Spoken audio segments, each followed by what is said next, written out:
राधे राधे भक्तों। आज के वीडियो में मैं आपको बताने जा रहा हूँ भगवान परशुराम जी के जयंती के बारे में कि भगवान परशुराम का जन्म किस कारण हुआ था और भगवान परशुराम जी की जन्म कथा व भगवान परशुराम जी की व्रत या उपासना करने का क्या महत्व होता है। तो वीडियो को लास्ट तक देखिएगा, तभी भगवान परशुराम जी के जयंती या जन्मोत्सव के बारे में पूरी जानकारी आपको मिल पाएगी। यदि आप हमारी चैनल पर पहली बार आए हैं तो चैनल को पहले सब्सक्राइब करें, उसके बाद बेल आइकन को प्रेस करें ताकि हमारे द्वारा डाला गया हर वीडियो आप तक पहुंच सके। तो आइए वीडियो को स्टार्ट करते हैं।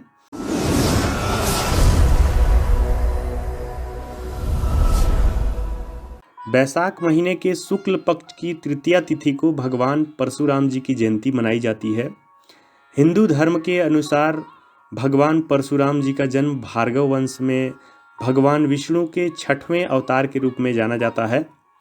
माना जाता है कि इनका जन्म त्रेता युग में हुआ था।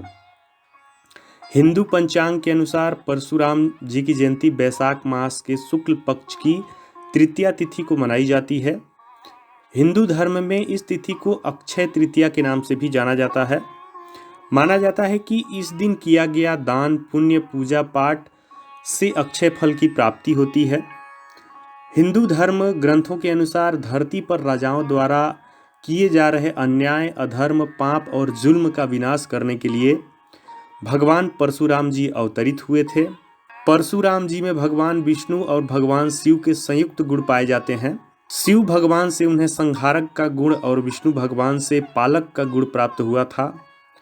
भगवान परशुराम का जन्म त्रेता युग में हुआ था। जिस दिन भगवान परशुराम का अवतरण हुआ था उस दिन बैसाख मास के शुक्ल पक्ष की तृतीया तिथि थी, इसलिए इस दिन को अक्षय तृतीया भी कहा जाता है। हिंदू मान्यताओं के अनुसार भगवान परशुराम 7 चिरंजीवी पुरुषों में से एक हैं और वो आज भी इसी धरती पर जीवित हैं। इन्होंने ही सहस्त्रार्जुन जैसे मदान का वध किया था। कहा जाता है कि महर्षि जमदाग्नि के 4 पुत्र थे, उनमें से परशुराम चौथे पुत्र थे। जन्म के समय परशुराम भगवान का नाम राम माना जाता है। उन्हें रामभद्र, भार्गव, भृगुपति, जमदग्नि, भृगुवंशी आदि नामों से भी जाना जाता है। कथा के अनुसार परशुराम जी बहुत जल्दी क्रोधित हो जाते हैं।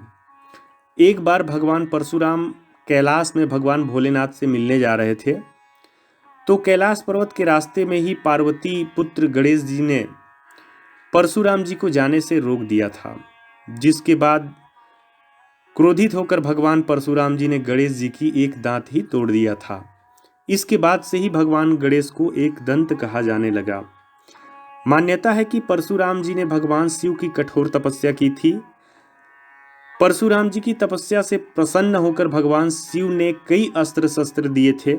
इसी में भगवान शिव का परशु भी था। यह अस्त्र परशुराम जी को बहुत प्रिय था। परशुराम जी से हमेशा अपने साथ लेकर चलते थे, जिसके चलते इन्हें परशुराम कहा गया। परशुराम जी ने बिना किसी अस्त्र के ही सारे असुरों का नाश कर दिया था। मान्यता है कि भारतवर्ष के अधिकांश गांव इन्हीं ने बसाए थे। पौराणिक कथा के अनुसार भगवान परशुराम जी ने तीर चलाकर गुजरात से लेकर केरल तक समुद्र को पीछे धकेलते हुए नई भूमि का निर्माण किया था, इसीलिए उन्हें भार्गव नाम से भी जाना जाता है। भगवान विष्णु के अवतार परशुराम जी की पूजा प्रदोष काल में करना चाहिए। प्रदोष काल में परशुराम जी की पूजा करना शुभ माना गया है। माना जाता है कि परशुराम जी का जन्मोत्सव प्रदोष काल यानी सूर्यास्त के बाद और रात के पहले के समय हुआ था। परशुराम जयंती के दिन व्रत रखकर विधि विधान से भगवान परशुराम की पूजा करना चाहिए। हिंदू मान्यता के अनुसार भगवान परशुराम का जन्म ब्राह्मणों और ऋषियों पर होने वाले अत्याचारों को समाप्त करने के लिए हुआ था। इस दिन दान पुण्य करने का खास महत्व रहता है। मान्यता है कि इस दिन पूजा करने से शुभ फल की प्राप्ति होती है। साथ ही जिन लोगों को संतान की प्राप्ति नहीं हो रही है उन लोगों को इस दिन पूजा पाठ और उपवास अवश्य करना चाहिए।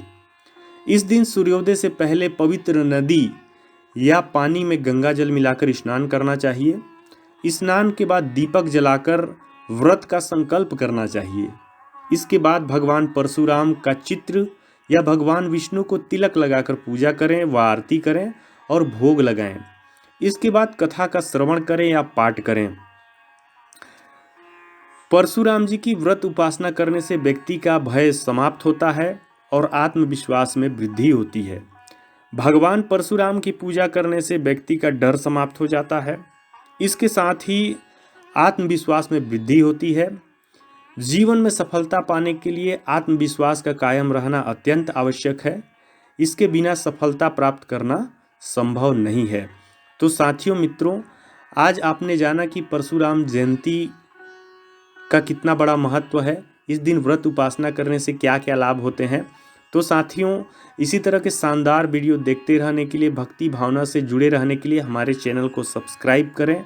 उसके बाद बेल आइकन को प्रेस करें ताकि जब भी हम वीडियो डालें तो वो आप तक पहुंच सके, जिससे आपकी जानकारी, आपकी ज्ञान बढ़ सके। तो साथियों, आज के लिए बस इतना ही। थैंक यू, धन्यवाद। जय श्री राम, राधे राधे।